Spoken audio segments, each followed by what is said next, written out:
पहला सवाल तो ये है कि हम गोट फार्मिंग तो कर लें, घर वाले नहीं मानते, कुछ ऐसी मोटिवेशन दें कि हम खुद भी करें और हमारे घर वाले भी हमें इस बात पे इनकरेज करें कि आप लोग ये काम करें, में ये प्रॉफिटेबल है, इसमें फ़ायदा है। अच्छा, ये अच्छा सवाल है आपका, क्योंकि यहाँ मसला गुत्थी सॉल्व होगी तो इससे आगे मामलात तो चलेंगे। देखें, मैं कहूँगा दुनिया के अंदर सबसे आसान है माँ बाप को मनाना या बहन भाइयों को मनाना। अगर जो बंदा ये कहता है कि मैं माँ बाप को नहीं मना सकता, तो उसे अपने आप पे काम करने की ज़रूरत है। अगर आप माँ बाप को नहीं मना सकते, आप कोई भी बिज़नेस करें, आपका कोई भी प्रोडक्ट है, उसमें आपने ख़ुद को दुनिया के सामने अपने प्रोडक्ट को मनवाना है कि मैं भी ठीक हूँ, मेरी चीज़ भी ठीक है।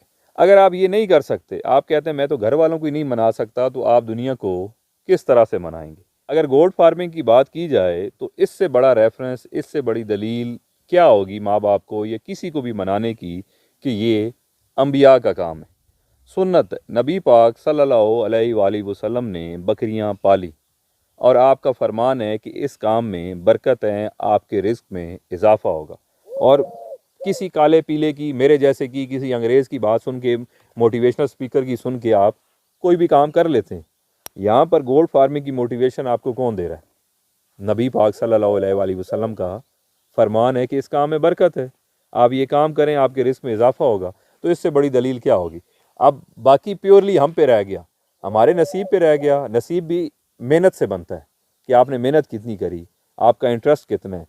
नुकसान होता है तो आपकी गलती की वजह से होता है। बकरी मरती है, गाय भैंस मरती है, आपकी दुकान नहीं चलती, आपकी रेड़ी नहीं चलती, तो आपकी गलती, आप तरीक़ाकार चेंज करें, आप मज़ीद उसको स्टडी करें। तो फ़ायदा नुकसान हमारी गलती भी हो सकता है। बाकी बड़ा बाबरकत काम है, कामयाब काम है, करोड़ों अरबों रुपए की इंडस्ट्री है। ये घर नहीं, ये मुल्क नहीं, आपका ज़िला नहीं, सूबा नहीं, ये इस पूरे मुल्क को चलाने की सलाहियत रखती है सिर्फ गोट फार्मिंग। इतना रेवेन्यू, इतना पैसा इससे आप जनरेट कर सकते हैं। पूरी दुनिया में हमारे गोश्त की मार्केट है, मगर हमारे खाने के लिए नहीं है हमारे मुल्क के अंदर, क्योंकि हम गोश्त पैदा ही नहीं कर रहे।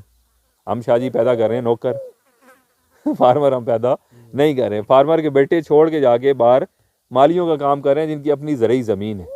तो दुख होता है, हमें यहाँ पर काम करना चाहिए। वीज़े के लिए अगर कहें ना किसी को, आज आपको मैं कह दूँ, किसी बाहर के अच्छे मुल्क का 50 लाख रुपए का वीज़ा मिल रहा है तो आप 50 लाख कर लेंगे। अगर आपको कहा है कि आप गोट फार्म शुरू करें, डेयरी शुरू करें, पोल्ट्री शुरू करें, 10 लाख अरेंज कर लें, आपके पास नहीं है।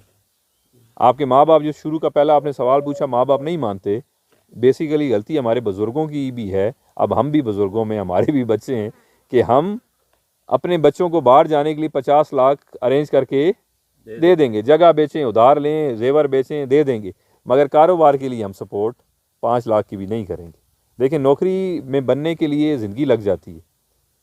रिटायरमेंट का 10-15 लाख, 20 लाख लेने के लिए आपको 30 साल सर्विस करनी पड़ती है। जब आप जवान जाते हैं, आप बूढ़े होके आ जाते हैं, वो आप बर्दाश्त कर देते हैं। परदेस आप लेबर की वीज़े पे जाते हैं, 10-20 साल धक्के करते हैं, डॉक्यूमेंट मिलते हैं, कोई ड्राइवर बन जाता है, गाड़ी लेता है, 20-25 साल बाद जाके सेट होते हैं। यहाँ पर आप 2 साल 3 साल बिज़नेस को नहीं दे सकते कि नहीं नहीं, बिज़नेस दुकान चलते तो साल लग जाएगा, कारोबार चलते 2 साल लग जाएंगे।